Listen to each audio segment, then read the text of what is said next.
శ్రావణ mega sale మీ CMR legacy of జ్యువెలరీలో విఏలో 50% వరకు తగ్గింపు. వివరాలకు సంప్రదించండి. గురుగారు, ఇప్పుడు దక్షిణామూర్తి ఉత్తాంతంలో మీరు చెప్పిన దానిలో భక్తి జ్ఞానం ప్రధానం అని చెప్పారు కదా. కర్మ కూడా ఫోటో పెట్టుకుందాం కనీసం విగ్రహం. సరే, మరి ఏ దానికైనా భక్తి ప్రధానం కదా. నేను ఎట్లా పూజ చేస్తే ఏంటి, నేను నైటీలో చేస్తే ఏంటి, చీర కట్టుకుంటే ఏంటి, కాంట్రవర్సీ ఏంటి గురుగారు?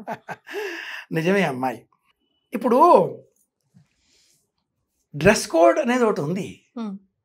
పోలీస్ అనగానే కానీ ఇదే ప్రశ్న అడిగిన నేను కూడా బాధపడతాను. మన ఆలయాల ముందు ట్రెడిషనల్ డ్రెస్ వేసుకొని మాత్రమే ఎంట్రీ అని అంటే మాత్రం వేరే ఎక్కడ చూడమే, ఏ చర్చ్ ముందో ఏ మస్జిద్ ముందో చూడమే మనల్ని మనమే విక్రించుకున్నట్టు అనిపిస్తుంది అని బాధ కూడా అనిపిస్తుంది at the same time. So nighty మీద పూజ చేస్తే ఎందుకు ఇంత కాంట్రవర్సీ? దేవుడికి కోపం వస్తుందా నిజంగానే? నైటీలు ఆడవాళ్ళు వేసుకోవద్దా? దాని పేరేమిటి? నైటీ అంటే రాత్రిపూట మాత్రమే ధరించేది అని అర్థం. నైటీ నైట్ మాత్రమే వేసుకోవాల్సింది అని. కంఫర్ట్ కూడా కావాలి కదా. ఎస్, నిజమే, కంఫర్ట్ కూడా కావాలి. కంఫర్ట్ వేసుకుంటేనే దుస్తులు మంచి వాసనలు వస్తాయి. అది మరి ఒక బ్రాండ్ పేరు. కంటెంట్లోకి వచ్చేస్తే డ్రెస్ కోడ్ అనేది ఒకటి ఉంది అమ్మాయి. వస్త్రేణ వపుషా వాచ విద్యయ వినయేన చ అనేవి పంచవకారములు. సనాతన విద్య బోధించే మార్గం పంచవకారములు. మొదటిది వస్త్రం. వస్త్రేణ వపుషా వాచ విద్యయ వినయేన చ. ఈ 5 ఉన్నవాడికి సకల విద్యలు వస్తాయి, వివేకం ఏర్పడుతుంది. వస్త్రేణ మొదటిది డ్రెస్ కోడ్. ఇప్పుడు ఒక పోలీస్ అనుకుందాం, టోపీ తీస్తే నా అంత అని ఎవరో అంటారు కదా. టోపీ బెల్ట్ తీస్తే నా అంత మొనగాడు ఇంకెవడూ లేడు అంటూ ఆ పోలీసు వాడే విలన్ లాగా మారిపోయే దృశ్యాలు మనం చూస్తూ ఉంటాం. పోలీస్ ఒక డ్రెస్ కోడ్, జడ్జ్ ఒక డ్రెస్ కోడ్. జడ్జి గారు బై మిస్టేక్ పొరపాటున బస్సులో పోతున్నాడు. బస్సు అంతా ఆయన అధీనం కాదు కదా. ఆయన ఆ బస్సులో ఆర్డర్ ఆర్డర్ సైలెన్స్ ఎవడన్నా వింటాడా? పోనీ కోర్టు ఆయన ఎరీనా, ఆయన ప్లే గ్రౌండ్, అక్కడ కూడా ఆయన సాయంత్రం 5 అయిన తర్వాత కుర్చీలోంచి లేచి నిలబడ్డాక గౌను తీసేసి ఆర్డర్ ఆర్డర్ అంటే ఎవడన్నా వింటాడా? తోసుకుంటూ పోతారు. ఆ డ్రెస్ వేసుకుంటేనే, బౌ పెట్టుకుంటేనే lawyer. Operation theatre dress, police dress, పూజారి డ్రెస్, పూజ డ్రెస్. చర్చిల్లో కానీ మసీదులలో కానీ మనం పోల్చుకునే అవసరం లేదు. వాళ్లకు సంబంధించిన డ్రెస్ కోడ్ వాళ్ళు పాటిస్తారు. తలపైన వస్త్రం ధరించకుండా వాళ్ళు లోనికి రానివ్వరు. టోపీ లేకుండా ప్రార్థనలు చేస్తామంటే వాళ్ళు అంగీకరించరు. ఎక్కడ చూసినా అక్కడ ఒక డ్రెస్ కోడ్ మనం చూస్తూ ఉంటాం కదా. అలాంటప్పుడు మన వాళ్ళే జ్ఞానం పెంచుకొని ఎక్కువైపోయి అన్నీ మనవే అనేసుకొని ఇది కంఫర్ట్ అంటూ ఓ పొడుగాటి ఒక గౌను వేసేసుకొని ఆ గౌనుతో పూజ చేస్తాం అంటే చాలా ఎబ్బెట్టుగా ఉంటుంది. దాని పేరు నైటీ. రాత్రి వేళ ధరించవలసింది. నిజానికి ధరించే వస్త్రాన్ని, రాత్రి వేళ ధరించే వస్త్రాన్ని వేరుగా చూపిస్తుంది సంప్రదాయం. ఉదయం ధరించే వస్త్రం వేరు, రాత్రి ధరించే వస్త్రం వేరు. రేవతి ఈ స్వావ్యక్షం కృతికాశ్చాకుని తగ్గుస్తవా. ఆ ధరించే వస్త్రానికి కూడా ఒక మంత్రం ఉంది. ఓ 7 సార్లు దులపాలి. ఒక్కసారి శరీరం మించి తీసివేస్తే ఉతకకుండా మళ్ళీ ధరించకూడదు. ఇలాంటి అనేక నియమాలు వస్త్రానికి సంబంధించినవి సనాతన ధర్మం సూచించింది. ఇన్ని ఎందుకనమ్మాయి ఓ మాట చెబుతాను. కవి సమ్రాట్ విశ్వనాథ సత్యనారాయణ గారి చెలియలి కట్ట అనే నవలలోనిది ఈ మాట. మాటకు విరామ చిహ్నం హద్దు. సముద్రానికి చెలియలి కట్ట హద్దు. ధరించే వస్త్రానికి అంచు హద్దు. భోజనం చేసే పళ్ళానికి అంచెన హద్దు చివరగా ఉండేది. పళ్ళానికి అది లేదనుకుందాం, ఏమవుతుంది? సాంబార్ అంతా వీధుల్లో ఉంటుంది. అంచు ఉండాలిగా, విరామం ఉండాలిగా. సముద్రానికి హద్దు లేకపోతే విశాఖపట్నం అయిపోతుందిగా. పంచకు కూడా అంచు ఉంటే దారం పోగులు రావుగా. కనుక హద్దు. 2 వస్త్రాలు ధరించాలి. ఏకేన వస్త్రేణ కార్యన్న కుర్వీత. ఆపస్తంభ సూత్రం ఇది. ధర్మసూత్రం. సంప్రదాయం ధర్మసూత్రము, గృహ్య సూత్రము, శ్రౌత సూత్రము, శుల్బ సూత్రము అనే 4 విధాలుగా సూత్ర వాంగ్మయ ప్రపంచాలను 18 మంది మనకు అందించారు. చాలా పెద్ద ప్రపంచం. నియమావళి మామూలుగా లేదమ్మా. ఏవైనా అందరూ మనుస్మృతి మనుస్మృతి అంటూ ఉంటారు. అలాంటివి 18 ఉన్నాయి. మనకు ఒకటి ఇండియన్ పీనల్ కోడ్ అంటూ ఉంటాం. అది ఒకటేనా? బోల్డ్ అండ్ సబ్సెక్షన్స్ ఉన్నాయి. విపరీతంగా చదువుతూ ఉంటే కానీ వచ్చే జ్ఞానం కాదు ఇది. ఏదో పొడుగ్గా ఒక గోను వేసేసుకుని 1-2 బటన్స్ ఇలా పెట్టుకుని ఆ జిప్పు పెట్టేసుకొని మేము చేసేస్తాం అంటే ఇంకా నయం. పట్టుతో చేసిన నటి వేసుకున్నాం కదా, ఈ నైటి పట్టు వస్త్రంతో కుట్టించాను మామయ్య గారండి అనే కోడళ్ళు కూడా రాబోతున్నారు.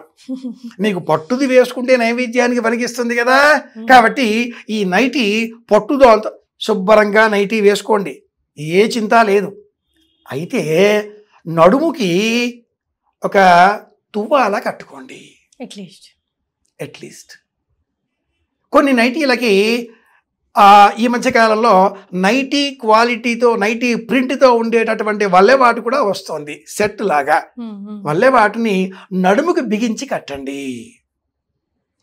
దేహాన్ని 2 భాగాలుగా చేసిన సనాతన ధర్మం నావెల్ పిన్ పాయింట్ నాభి దగ్గర నుంచి దిగువ భాగమంతా కూడా రాక్షస భాగమని, ఎగువ భాగమంతా దైవ భాగమని విభజించి ఆ దైవ భాగానికి బంగారు ఆభరణాలు, రాక్షస భాగానికి వెండి ఆభరణాలు ఇలా ఒక విభజన చేసింది.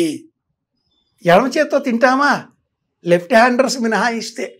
అది జెనిటల్ ఫోబియా కాబట్టి, ఏదో డిఫెక్ట్ కాబట్టి, అది మ్యానుఫ్యాక్చరింగ్ డిఫెక్ట్ కాబట్టి they may take left hand because they belongs to left handers practices. They are the left handers.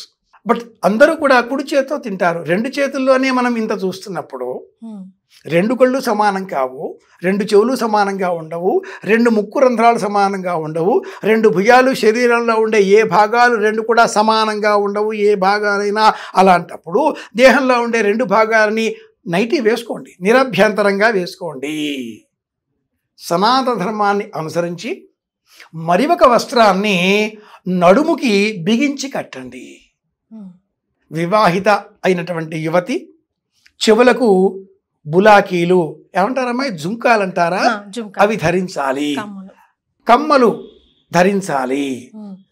అవి వేసుకుంటే, ఆ స్టడ్స్ పెట్టుకుంటే లేదా కమ్మలు పెట్టుకుంటే వివాహిత. విరేలాడేటటువంటి బుట్టాలు అంటారా, వాటిని ఏమంటారు, జుంకీలు, అవి పెట్టుకుంటే ఇంకా వివాహం కాలేదు. అట్లా కూడా ఇంతటి సూక్ష్మం చెప్పేవారు ప్రాచీనులు. 1 కాదు 2 కాదు, సూక్ష్మమైన విషయాలు ఎన్నో ఉండేవి. అబ్బాయి వారు అమ్మాయి ఇంటికి వచ్చి అమ్మాయిని పెళ్లి చూపులు చూసి మాట్లాడిన తర్వాత ఈ అమ్మాయి మాకు నచ్చింది అని ఎలా చెప్పేవారంటే, వారు వెంట తెచ్చిన ఆ పువ్వులను అమ్మాయి చేతికి ఇచ్చి అమ్మాయి పువ్వులు పెట్టుకో అని ఆ అమ్మాయికి ఆ పువ్వులు అలంకరించి బొట్టు పెట్టి వెళ్ళిపోయేవారు. అమ్మాయి మాకు నచ్చింది అని చెప్పడం. నచ్చలేదు ఆ మాట కూడా ఎలా చెప్పేవారు సౌమ్యంగా అంటే, ఆ పుష్పమాలికని దేవుడి పటానికి తీసుకువెళ్ళి వేసి, మీ ఇంట్లో దేవుడు ఉన్నాడు చూద్దామా అని చెప్పి దేవుడి దగ్గరికి వెళ్ళి ఆ దేవుడి పటానికి వేసి నమస్కరించి మళ్ళీ మాట్లాడదాం అన్నయ్య గారు అని వెళ్ళిపోయేవారు. అమ్మాయికి అమ్మాయి తల్లి ఒక అబ్బాయి ఫోటో ఇచ్చి అబ్బాయి ఎలా ఉన్నాడే అని అడిగితే, చీకట్లో తిరగొద్దని చెప్పమ్మా, కనిపించడేమో, నల్లగా ఉన్నాడు అన్న మాట ఇంత వ్యంగ్యంగా. మీ ఇంట్లో వాళ్ళ ఇంట్లో కాస్త తలుపులు పెద్దగా ఉంటాయో ఏమో మరి, ఆ పిల్లడు బాగా లావు అని వ్యంగ్యంగా ఎలా చెబుతున్నావు అనేది కూడా విలువ. కనుక ప్రాచీన ధర్మం నైటీ కొత్తగా వచ్చింది అమ్మాయి. ఆ మాటకు వస్తే తెలుగువారి సంప్రదాయమైనటువంటి లంగా ఓణీలు పంజాబీ డ్రెస్ దెబ్బకి ఠారెత్తిపోయాయి. ఇది కంఫర్ట్, ఇది నిజంగా కంఫర్ట్. ఈ పంజాబీ డ్రెస్ను కూడా సంప్రదాయం ఎందుకు అంగీకరించింది మరి, నైటీని ఎందుకు అంగీకరించడం లేదు? పంజాబీ డ్రెస్లో బాటమ్ వేరే, టాప్ వేరే, నైట్ పైన వేసుకునే ఏమంటారు చున్నీ వేరే, దుపట్టా ఉంటుంది కదా, ఒక వస్త్రం కాదు కదా. ఏదో బుడుపుక్కల వాడిలాగా సినిమాలలో దయ్యాలు ఎలా చూపిస్తారమ్మాయి, సినిమాలలో దయ్యాలు వేసుకునే డ్రెస్ కోడ్తో కూడుకున్న ఆ డ్రెస్ ఎలా ఉంటుంది, పొడవాటి ఓ గౌన్ వేసేస్తారు. వాళ్ళకి పంజాబీ డ్రెస్ కానీ లంగా ఓణీలు కానీ వెయ్యరు కదా, తెల్లటి డ్రెస్ వేసేస్తే అది దయ్యం. అలా గోల్డ్ పెంచి చూపిస్తే అది దయ్యం. అలా జుత్తంతా విరబోసుకుని తెక్క తెక్కగా పిచ్చి పిచ్చిగా చూపిస్తే అది దయ్యం. నుదుట బొట్టు లేకుండా చూపిస్తే అది దెయ్యం. అంత అదేదో వేసుకుంటారే సుసరభేత్తు, మా భాషలో సుసరభేత్తు, మీ భాషలో ఫౌండేషన్ క్రీమ్ అంటారు, దానికి సుసరభేత్తు. శ్రీనాథ మహాకవి చెప్పిన పేరు ఇది. అది వేసేసుకుంటే తెల్లగా అయిపోతుంది కదా, అది దయ్యాలను చూపించేటటువంటి పద్ధతి. ఏమన్నా అంటే లైటింగ్కి మేము మెరిసిపోవాలి కదా, ప్రీ వెడ్డింగ్ షూటింగ్లో మెరిసిపోవాలి కదా, దరిద్రం ఇలా పట్టింది. కాబట్టి సనాతన సంప్రదాయాన్ని అలా యాజ్ ఇట్ ఈస్ పాటించకండి, కాస్త మార్చుకొని అణుకువగా ఉండేలాగా సౌమ్యంగా మారండి. శాస్త్రం ఎప్పుడు ఒకటే చెప్పదు, అలా చెబితే ఒకే శాస్త్రం ఉండాలి, ఒకే జ్యోతిష ప్రవర్తకుడు ఉండాలి. 18 మంది ఎందుకు? ఒక్క మనుస్మృతి ఉండాలి. వశిష్ఠ స్మృతి, గోభిర స్మృతి, పరాశర స్మృతి, 18 స్మృతులు ఎందుకు? అప్డేట్ అవుతూ వచ్చాయి ఆ వెర్షన్స్ అన్నీ కూడా. కానీ ఇంత విరగబాటుతనంతో కాదు.